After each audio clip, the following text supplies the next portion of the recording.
구원의 확신 7번 구원받았는가? 사도행전 23장 6절 말씀.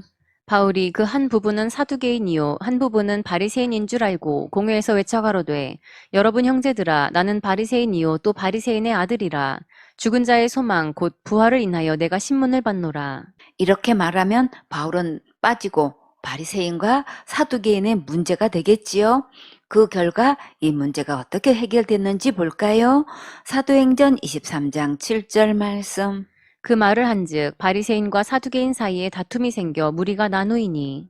믿음이 다르고 사상이 다르면 결국 무리가 나뉘게 되지요. 사도행전 23장 8절 말씀. 이는 사두개인은 부활도 없고 천사도 없고 영도 없다 하고 바리새인은 다 있다 함이라. 사두개인이 앞에 있는 것 보니까 높은 자리에 앉은 자들이 사두개인이 많은 것 같아요. 아무튼 사두개인은 부활도 천사도 영도 없다고 하고 바리새인은 있다고 했어요. 사도행전 23장 9절 말씀. 크게 환화가 일어날세 바리새인 편에서 몇 서기관이 일어나 다투어 가로되 우리가 이 사람을 보매 악한 것이 없도다. 혹 영이나 혹 천사가 저더러 말하였으면 어찌하겠느냐 하여. 재판 자리가 엄숙해야 되는데 갑자기 시끄럽게 찌끄리며 떠드는 자리가 되었어요. 여기서 바리새인 중에 몇 서기관이 일어나서 바울을 재판하는 게 아니라 도리어 바울을 변호하고 있지요. 우리가 이 사람을 보매 악한 것이 없도다. 혹 영이나 혹 천사가 저더러 말하였으면 어찌하겠느냐? 하주니 누가 이렇게 하셨을까요? 예수님이요. 예수님께서 놀랍게 일해 주셨지요. 사도행전 23장 10절 말씀. 큰 분쟁이 생기니 천부장이 바울이 저희에게 찢겨질까 하여 군사를 명하여 내려가 무리 가운데서 빼앗아 가지고 영문으로 들어가라 하니라. 얼마나 극심하게 다투었으면 바울이 찢겨질까봐 천부장이 무리 가운데서 빼앗아 가지고 왔다고 했지요. 바울이 오늘도 구사일생으로 죽음의 큰 관문을 통과했는데 예수님께서 보시고 어떻게 하셨을까요? 사도행전 23장 11절 말씀. 그날 밤에 주께서 바울 곁에 서서 이르시되 담대하라 내가 예루살렘에서 나의 일을 증거한 것 같이 로마에서도 증거하여야 하리라 하시니라. 바울이 한참 힘들 때에 예수님께서 찾아오셔서 앞으로도 로마에까지 가서 이 복음을 전할 것을 약속해 주셨어요. 예수님께서 함께 계시면 정말 두려울 게 없지요. 예수님은 예루살렘 로마 치안 책임자 천부장을 미리 가까이 세워두시고 극적으로 지켜주셨어요. 오늘 예루살렘 사내들인 공회에서도 로마법을 통해서 미리 철저히 군사들을 배치해 놓으셨어요. 믿음의 주요 온전케 하시는 예수님을 끝까지 바라보면 담대하게 사명 감당하도록 새 힘을 부어주셔요. 예수님께서 바울이 어려울 때마다 찾아오셔서 담대하게 하시고 사명에 대한 확신을 심어주셨어요. 아브라함이 큰 두려움에 빠져 있을 때에도 주님께서 찾아와 주셨지요. 아들같이 여기는 조카 롯이 전쟁의 포로로 잡혀갔다는 소식을 듣고 친구들과 함께 구하러 갔을 때도 대승리를 거두고 돌아왔는데 예수님께서 떡과 포도주를 가지고 맞아주시면서 축복해 주셨지요. 이 모든 것은 주님께서 붙여주셔서 그렇게 되었으니까 11조로 하나님께 찬양 드리라고 하셨어요. 소돔 왕이 전쟁터에서 도망갔다가 아브라함에게 찾아와서 되찾아온 소돔 사람들을 자기에게 돌려달라고 했을 때 사람과 그에게서 가져온 것은 다 돌려주었지요. 그 후에 아브라함은 소돔 왕이 갑자기 쳐들어오면 어떡하지? 9나라가 동맹해서 갑자기 쳐들어오면 어떡하나? 목숨 바쳐 롯과 소돔 사람들을 구해왔는데 물품과 사람들을 돌려준 게 생각할수록 너무나 속상했고 이래저래 그만 개선장군 아브라함은 큰 두려움에 쌓여 있었어요.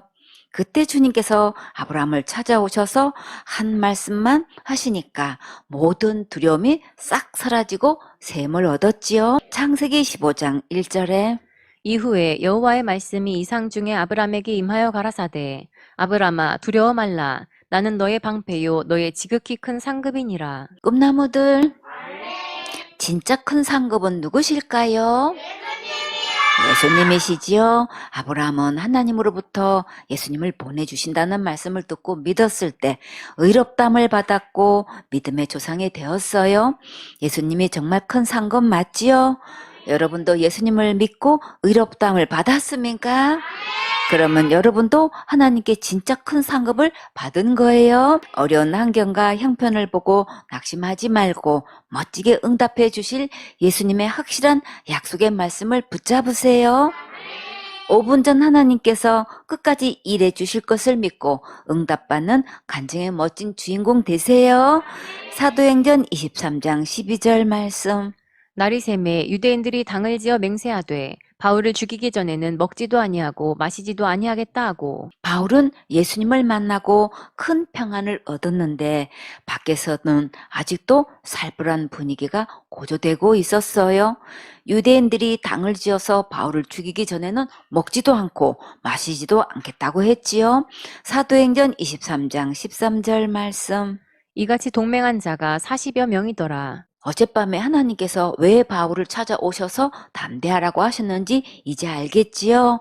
완전 결사대가 조직되어서 죽기 살기로 이판사판 끝장을 보려고 했어요.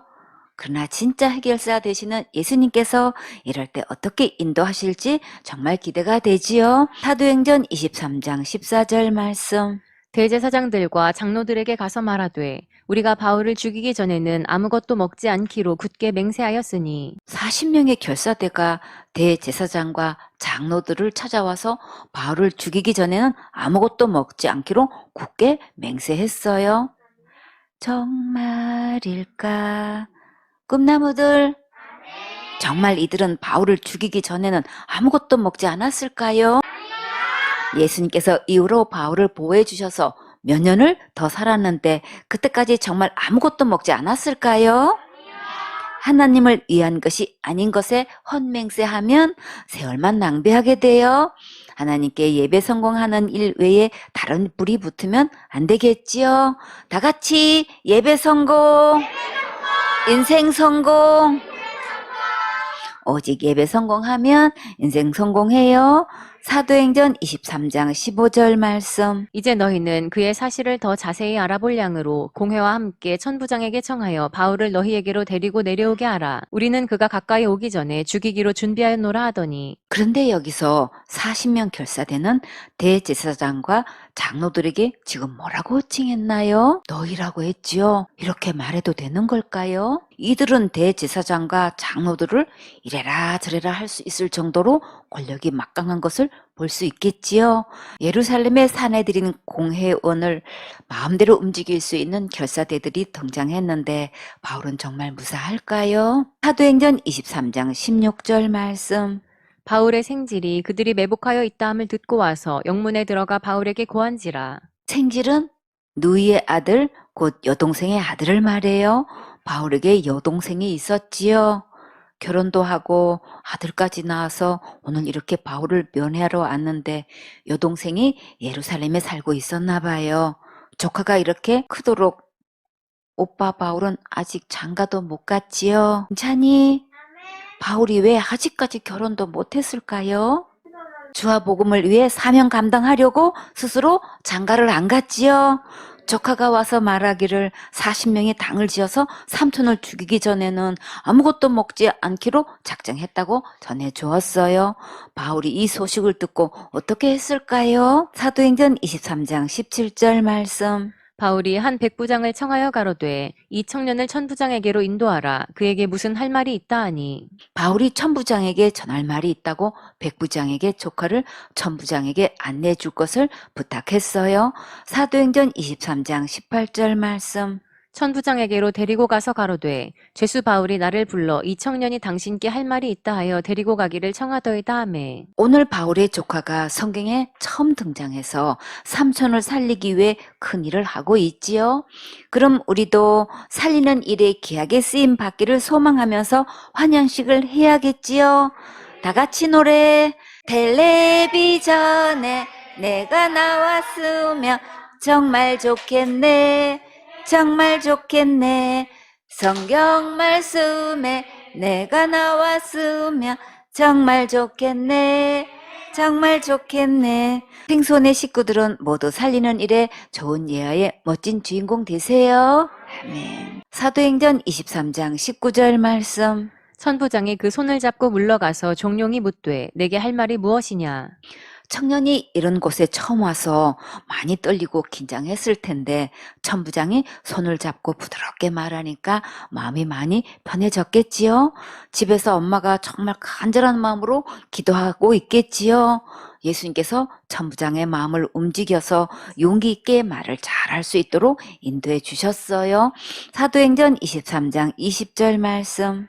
대답하되 유대인들이 공모하기를 저희들이 바울에 대하여 더 자세한 것을 묻기 위함이라 하고 내일 그를 데리고 공회로 내려오기를 당신께 청하자 하였으니. 여기서 유대인들이 당을 지어서 바울을 죽이기로 공모하는 자들을 잠깐 살펴보면 바울이 3차 전도 여행을 마치고 로마 5대 황제 네로가 통치한 시대였어요.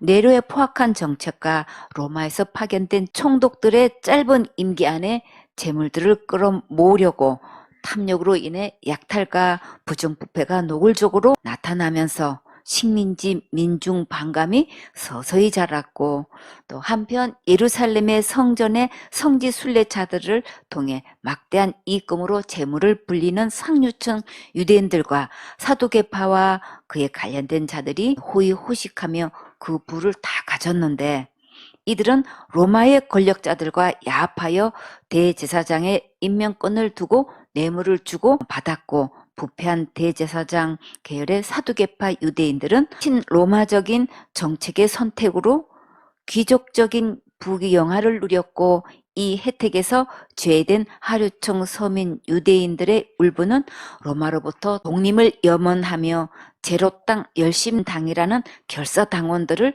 사방 곳곳에 결속시켰고 전쟁의 폭발은 서서히 무르익어 갔어요. 이때 제로 땅 소속의 비밀 암살 조직인 사카리파가 결성되었는데 백주 대낮에 고급 관료인 로마인과 친로파 사두개파 유대인들을 암살하고 사라지는 게릴라 암살을 자행했고 로마 총독 당시 베스도와 전직 대제사장 요나스도 사카리파의 손에 암살되는 일들이 벌어졌는데 이런 살벌한 분위기에서 천부장과 모든 대원들이 몹시 예민한 상태에 긴장하고 있을 때 천부장은 이 청년을 통해 이 소식을 들은 거예요. 사건이 터지면 천부장의 책임이 크기 때문에 이 문제를 아주 긴장하며 다루었어요. 오늘 바울을 죽이려고 한 당은 사내들인 공회의 대제사장들과 장로들을 이래라 저래라 할 수 있는 막강한 위치에 있는 자들이 새로 당을 만든 것으로 보고 있어요. 사도행전 23장 21절 말씀.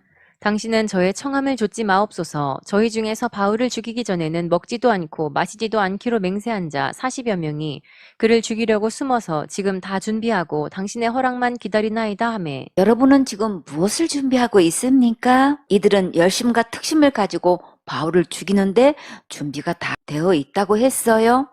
그러나 생손의 사역자들은 영혼을 살려서 천국 가게 하는 일에 준비가 다 되어 있어야겠지요. 나같이 준비됐나요? 준비됐어요. 영혼을 살려서 천국 가게 하는 일에 항상 준비하세요. 밤낮 금식하면서 사역한다고 하는데 맡겨진 영혼은 단 한 명도 살리지 못하고 언제 죽어도 천국 갈 수 있도록 도와주지 못하고 오히려 잘못된 교리와 신학에 속아 교인들을 지옥 가게 하는 일에 앞장서서 사역하는 자들이 정말 너무나 많아요. 어떻게 하면 지옥 갈 수밖에 없는 죄인이 의인이 될 수 있게 하는지, 하나님의 큰 사랑과 은혜와 긍휼로 어떻게 거듭날 수 있게 하는지, 하나님 나라는 거룩한 나라라서 죄가 있으면 못 가는데 어떻게 하면 그 죄를 용서함 받고 천국 갈 믿음이 될 수 있게 하는지에 대해서는 성경 말씀대로 전혀 가르치지도 않고 11조와 드림과 축복받는 것에만 초점을 두고 의와 사랑과 믿음을 버리는 것은 사람을 배나 지옥 자식이 되게 하는 거예요. 지금까지는 잘못 알고 잘못 믿고 잘못 가르쳤어도 이제부터는 성경 말씀으로 돌아와서 율법에 의한 더 중한 바 참된 복음을 가르쳐서 천국 가게 하는 일에 더욱 힘쓰세요. 아멘.